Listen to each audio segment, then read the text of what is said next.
Scallop blouse stitch பண்ணும்போது கேன்வாஸ்ல ஒவ்வொரு டைமும் நீங்க வந்து புதுசா ஸ்கேலப் வந்து கட் பண்றீங்களா, அதை விட உங்களுக்கு ஈஸியான ஒரு மெத்தட் சொல்றேன். அதை ஃபாலோ பண்ணீங்கன்னா ஸ்கேலப் உங்களுக்கு ஒவ்வொரு டைமும் நீங்க கிரியேட் பண்றது ரொம்ப ரொம்ப ஈஸி.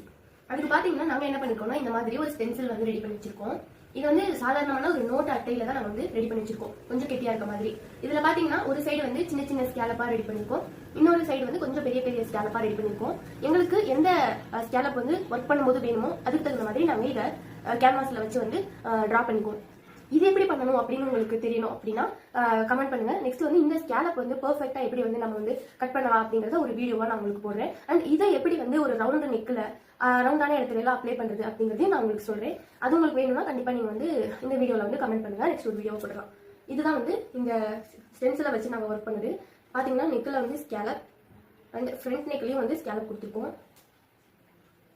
ஸ்லீவ் ரெண்டுலயும் ஸ்கேலப். அது இல்லாம இந்த வேஸ்ட் போர்ஷன்ல பாத்தீங்கன்னா கீழே ஃபுல்லா ஸ்கேலப் கொடுத்துருக்கோம். இதான் வந்து இப்போ ட்ரெண்டிங்கே. ஓகே பாய், நெக்ஸ்ட் வீடியோல பார்ப்போம்.